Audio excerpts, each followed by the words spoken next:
Machado, precandidata presidencial para medirse en las elecciones primarias del próximo 12 de febrero. A ustedes, nuestra audiencia, les invitamos como siempre a participar a través de nuestra cuenta Twitter @primerapágina. Agradecida porque nos acompañe la mañana de hoy. En primer término, quisiéramos saber cómo dibuja usted en lo inmediato la visión de país que está contenida en lo que es su oferta electoral.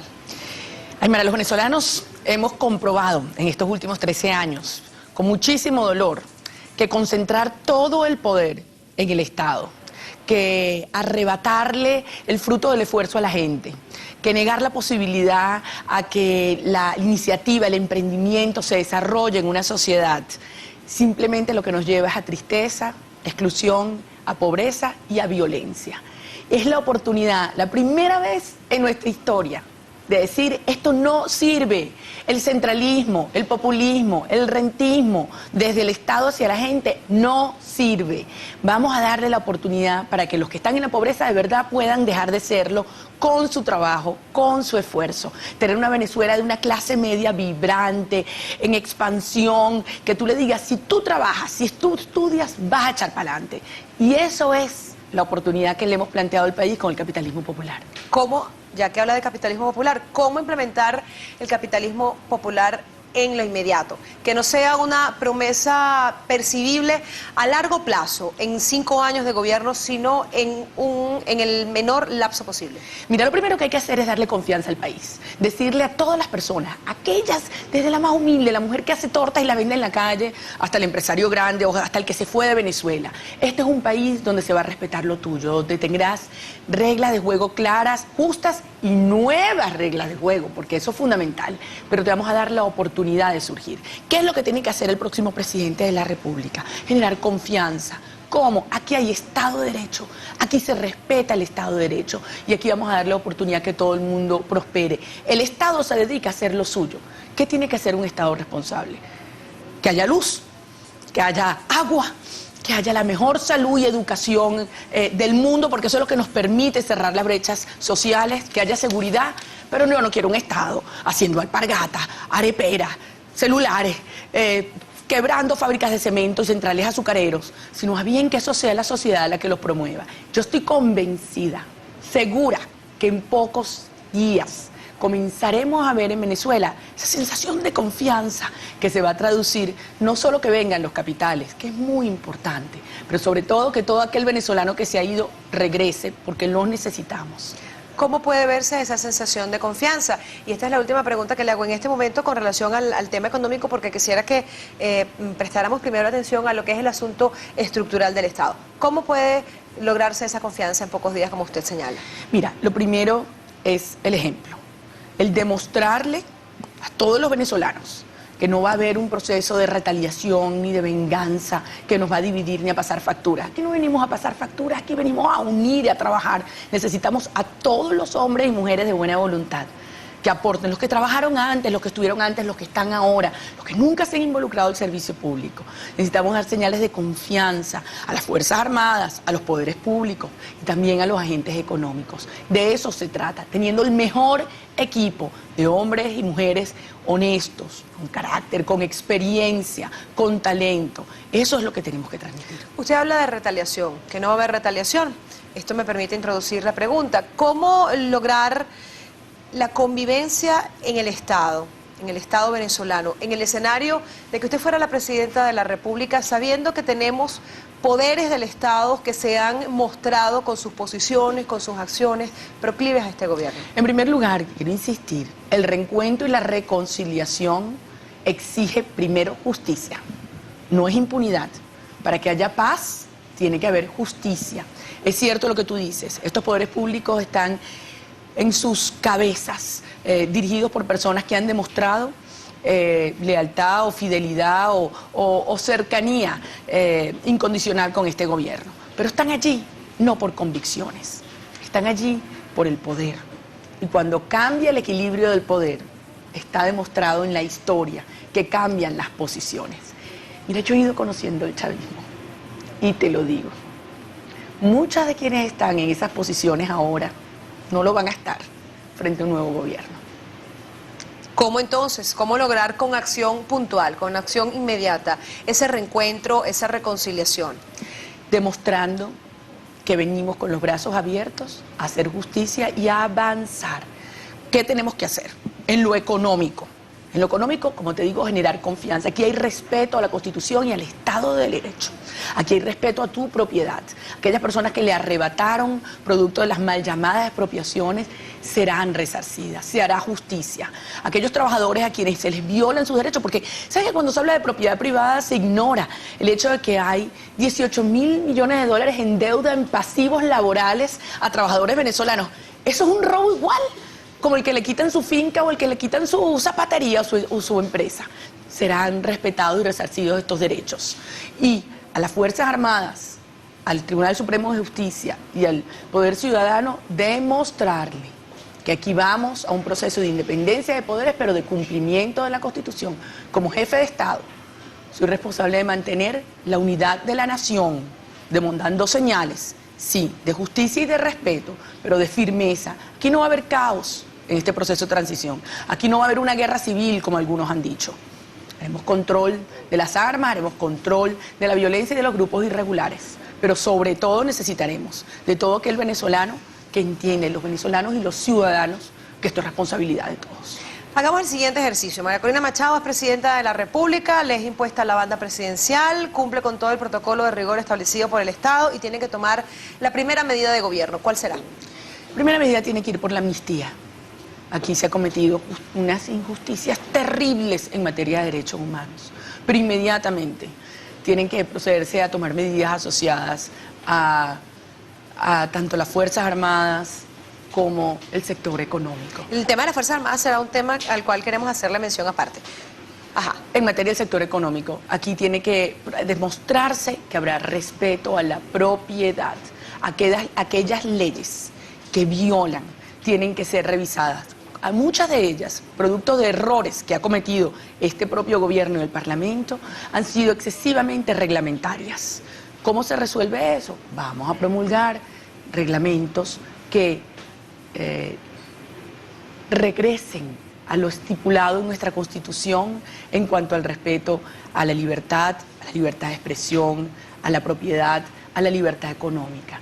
Debemos entender que después de un proceso electoral donde se van a ver exacerbado expectativas, donde la gente va a requerir resultados en lo inmediato, lo importante es demostrar que el cambio es de fondo y que es un cambio en los valores, un cambio en la capacidad gerencial del gobierno, que lo que se ofrece se hace y que hay resultados en el corto plazo.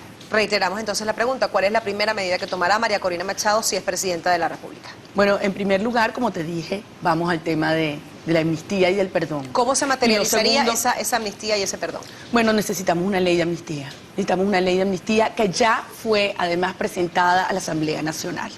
Y yo creo que esa señal de decir aquí con independencia de poderes, porque el presidente de la República, la presidenta respetará la independencia de los poderes, llevaremos este mensaje de encuentro de paz. Tal y como está presentada en la Asamblea Nacional, ¿sería retomada esa ley de amnistía por María Corina Machado? Hacen falta 16 diputados, Aymara, para tener una mayoría. Eso es lo que se necesita en la Asamblea Nacional. Y esa es una ley que además fue presentada con más de 30.000 firmas. Está allí esperando y es una señal de encuentro a la persecución política. A la persecución política, porque en Venezuela tiene que haber justicia y tiene que haber una justicia también ejemplarizante. Solamente así podremos combatir el delito que más ha crecido en este país en estos 13 años, que es la corrupción. ¿Cuál sería la primera medida económica a tomar por María Corina Machado?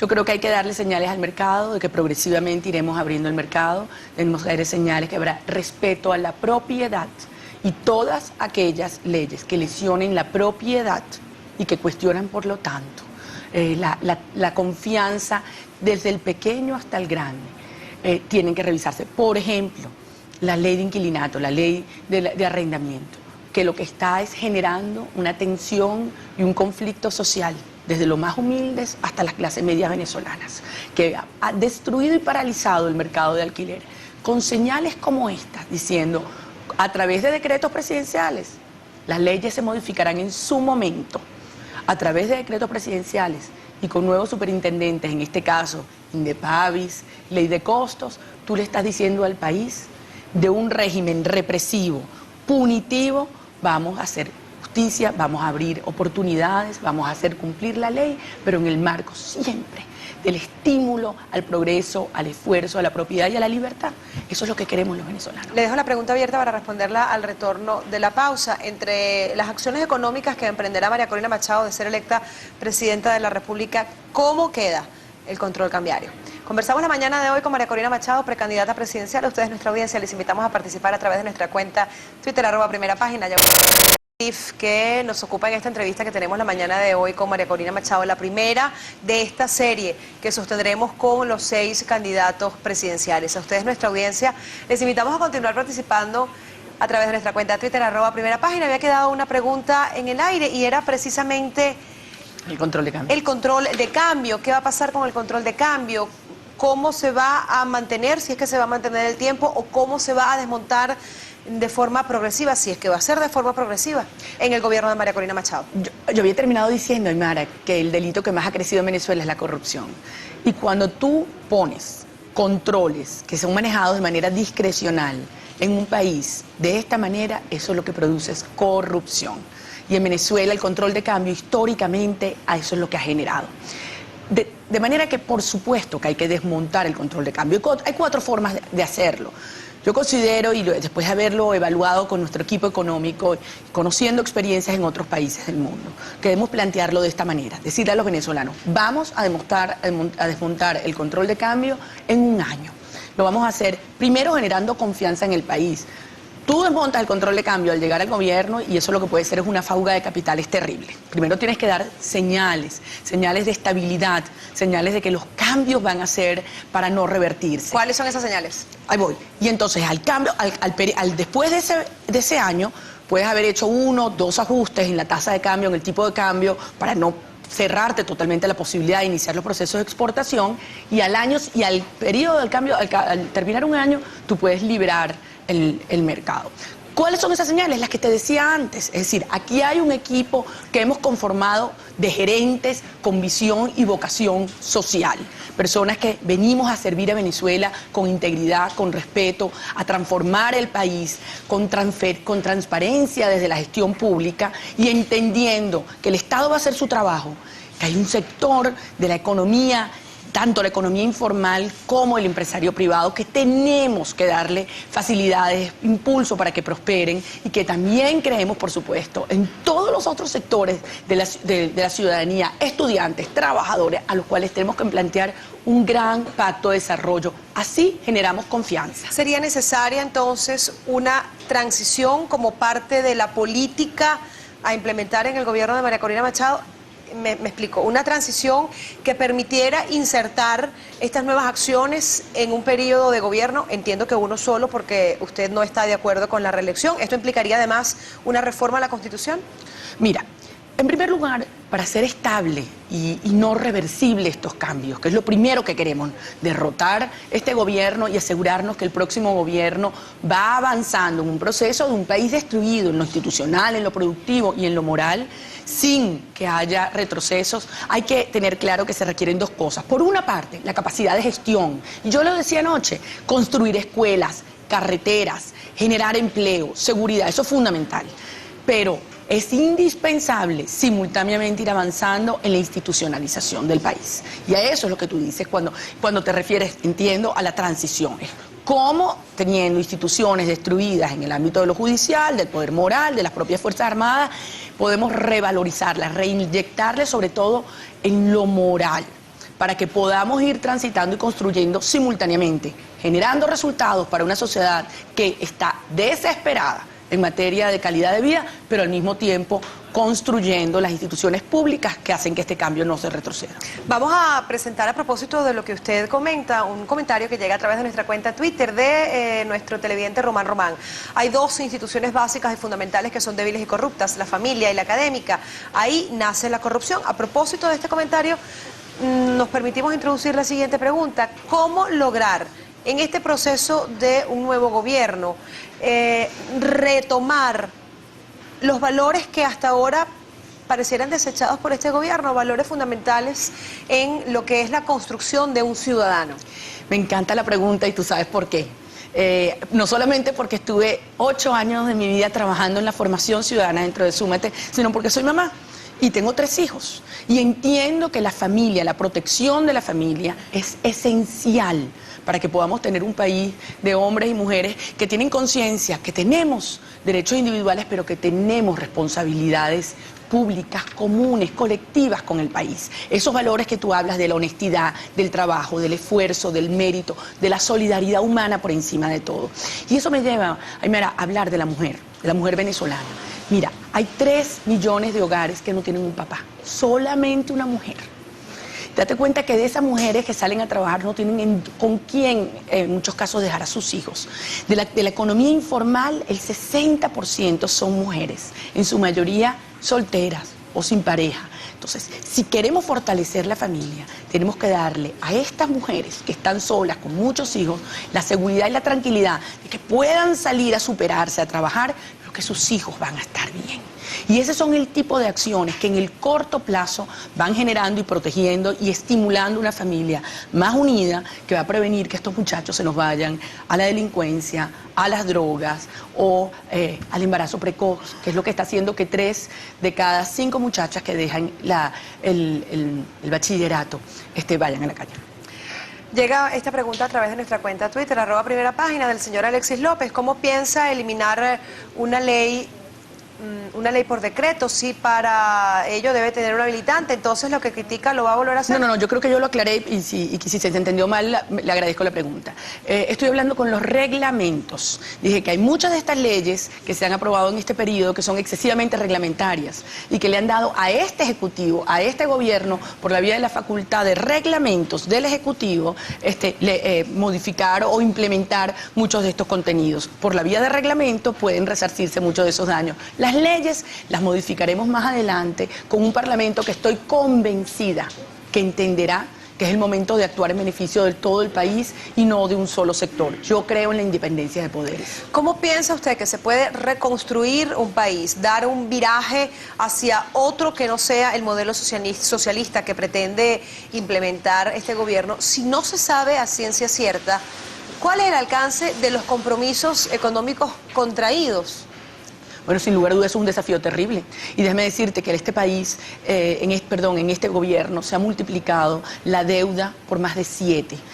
Hay expertos en materia económica que ya te están estimando la deuda de Venezuela por encima de los 180.000 millones de dólares. Cuando tú sumas toda la deuda pública, cuando tú sumas no solamente la deuda con las empresas expropiadas o con las entidades financieras, sino, como yo te decía, con los trabajadores y los pasivos. Entonces, esto evidentemente representa un desafío gigantesco para el país. Pero Venezuela, afortunadamente, tiene una bendición que ha sido utilizada como una fuente para distribuir fondos y que yo veo que el gran cambio es convertir al petróleo en el motor del desarrollo. No como la fuente de financiamiento para repartir, sino como el motor de desarrollo de Venezuela. ¿Cómo? Y que se vea en lo inmediato. ¿Cómo? Y que no se vea cuando esté culminando el periodo de María Corina Machado. ¿Cómo? Y que esto pueda ser percibido en el corto plazo. ¿Tú sabes qué porcentaje de nuestras reservas estamos produciendo hoy en día?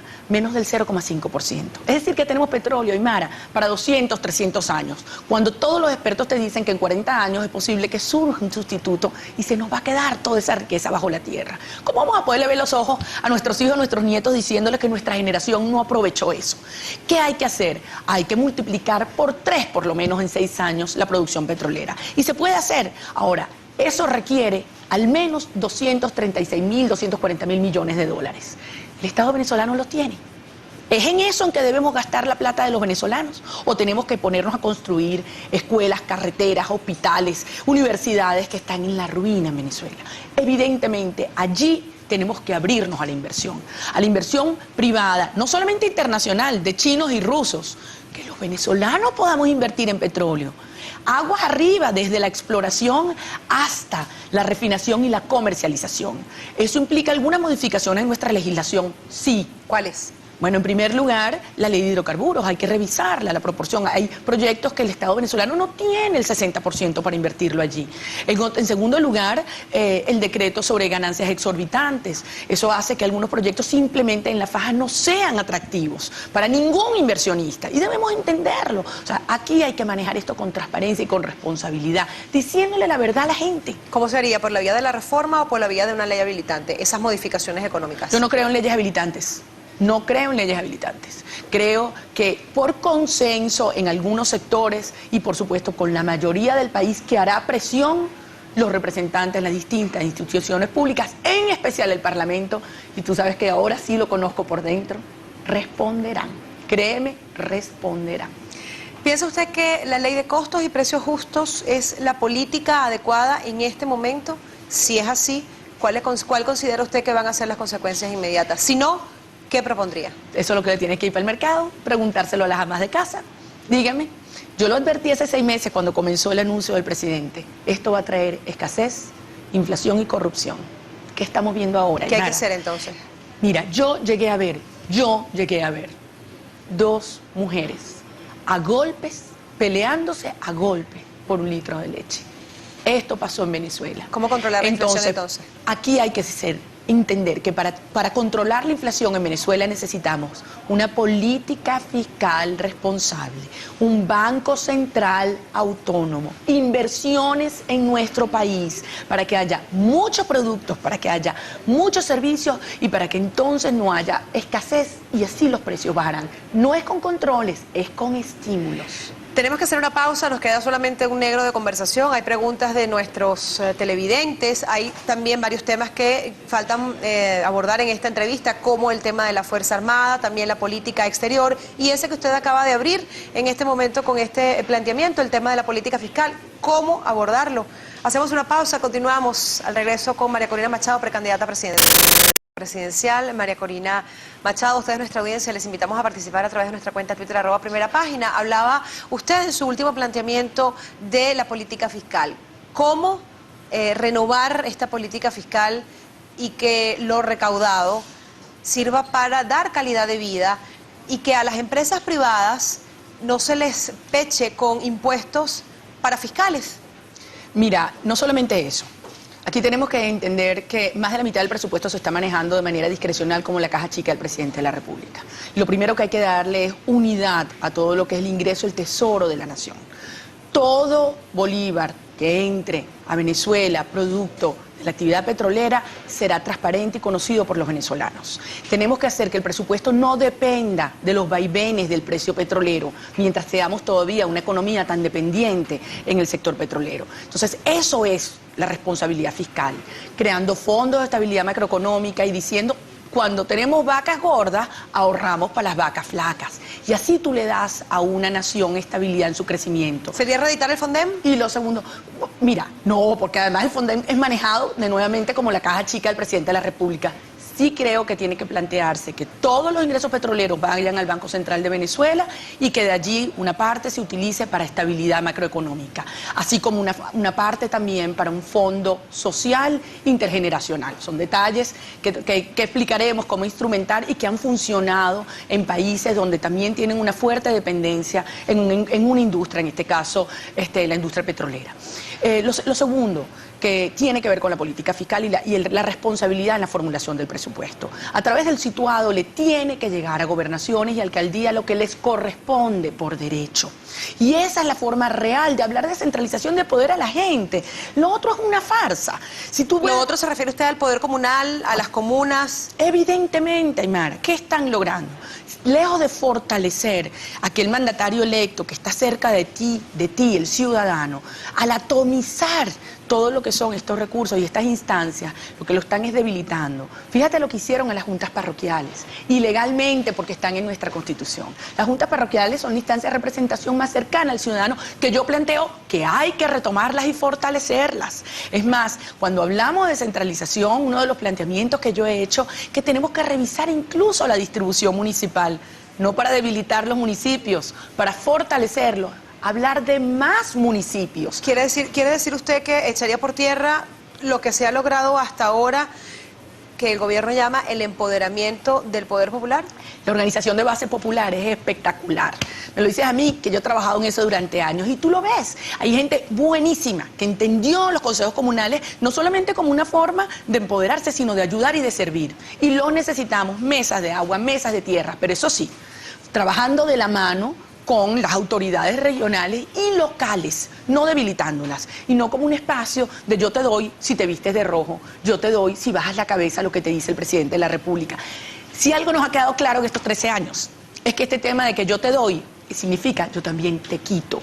Y si es un derecho y si es una responsabilidad, no puede ser discrecional a que tú te vistes de un color o que tienes un carnet de un partido. Por lo tanto, yo creo que hay que fortalecer las organizaciones, consejos comunales, asociaciones de vecinos, instancias comunitarias, pero eso sí, trabajando de la mano con juntas parroquiales, con alcaldías, con consejos municipales. Así sí se van a resolver los problemas de los venezolanos. Dos preguntas más con dos temas pendientes para darle participación total a nuestra audiencia a través de nuestra cuenta Twitter, @primerapágina. El asunto de las Fuerzas Armadas se ha convertido en este gobierno en un tema medular. ¿Cómo piensa María Corina Machado revertir este proceso de ideologización que se observa viene desarrollándose de forma progresiva en la formación de oficiales en las escuelas superiores militares? Te agradezco la oportunidad, porque yo quiero decirle a los hombres y mujeres de nuestras Fuerzas Armadas que como comandante en jefe voy a respetar los 3 pilares fundamentales de la institución: disciplina, subordinación y obediencia, que se va a trabajar sobre la base del mérito y la profesionalización, que la política de ascensos va a depender del desempeño y del escalafón, y que así vamos a rescatar el honor militar, la dignidad militar. ¿Va a usar uniforme? ¿Qué estoy diciendo? Tendremos una presidenta civil y tendremos muy claro que el rol del presidente de la República como comandante en jefe es dar la política militar, no la ejecución militar. Eso está en manos de los militares y habrá respeto, insisto, para el mérito, para el desempeño a la hora de los ascensos. Estoy convencida, Aymara, que los hombres y mujeres de armas y la familia militar entienden el mensaje que le enviamos. Es hacer valer el artículo 328 de nuestra Constitución, que establece claramente cuál es el rol de las Fuerzas Armadas: respetar y defender la soberanía y la integridad del territorio, porque está amenazado en este momento. Existen amenazas y el jefe de Estado tiene que definirlas, y las amenazas que están ciñéndose sobre Venezuela se refieren a la integridad de nuestro territorio, se refiere al narcotráfico y a la presencia de grupos irregulares y de crimen transnacional. ¿Y dónde quedaría Colombia como amenaza? ¿O ahora Colombia no es una amenaza de acuerdo al tenor en el que se han planteado las relaciones con los presidentes Santos y Chávez? Tema crucial, porque la relación con Colombia tiene que ser vista de manera global e integral, como fue planteada en 1989 en San Pedro Alejandrino. ¿Qué significa esto? Está una dimensión humana, una dimensión comercial, una dimensión de seguridad y, por supuesto, todo el tema del narcotráfico y el tema de delimitación. En la dimensión humana, yo lo he planteado, Aymara, ¿cómo podemos decir que creemos en la reciprocidad cuando a un colombiano que viene a Venezuela por vía terrestre se le exige la visa y a un venezolano cuando va para allá no? ¿Queremos realmente unir estos dos pueblos? Vamos a dar reciprocidad y justicia, porque tú no me vas a decir que una visa para un narcotraficante o un guerrillero. ¿A quién para? Al que viene a unirse a su familia, al que viene a hacer inversión o turismo en Venezuela. En materia comercial, ¿cómo no? Vamos a abrir las fronteras, pero en términos iguales. ¿Retomará María Corina Machado el diferendo colombo-venezolano sobre el Golfo de Venezuela? Mira, es que importantísimo ese punto, porque el presidente Pastrana, aquí en este canal, la semana antepasada, planteó ese tema. ¿Por qué lo plantea ahora? Aprovechándose de un gobierno débil. Porque frente a Colombia, Venezuela está en situación de debilidad en manos de Hugo Chávez. Mira lo que ha ocurrido con Guyana, que tuvimos que denunciarlo.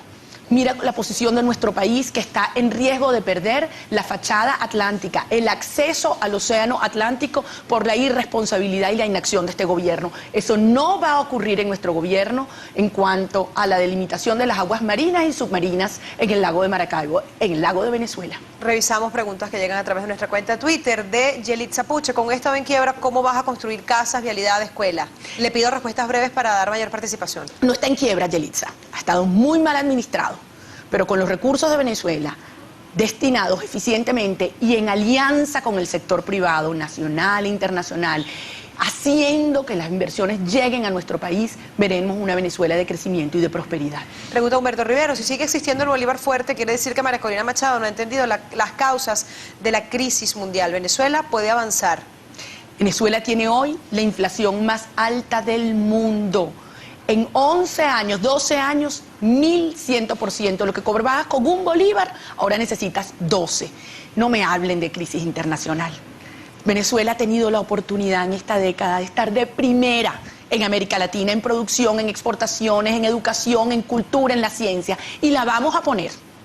Pregunta el abogado Carlos Quecedo, ¿qué haría María Corina Machado para mejorar la corrupción en el Poder Judicial? En primer lugar, ejemplo. En segundo lugar, acabar con la impunidad, Carlos. Hay que dar señales de que vamos a fortalecer la Contraloría. A la Contraloría General de la República le han reducido su presupuesto.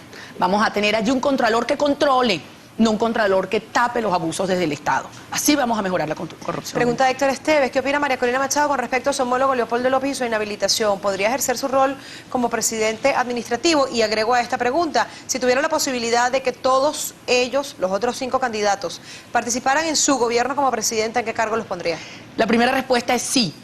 Leopoldo López tiene todo el derecho de ser presidente y ejercer ese cargo de manera administrativa. En segundo lugar, todos son personas con experiencias y trayectorias admirables y evidentemente plantear cargos específicos tendría que ser algo discutido por respeto con cada uno de ellos, pero creo que tienen propuestas valiosísimas y quiero decirles que me sentiría orgulloso de tener esos 5 hombres en mi gabinete.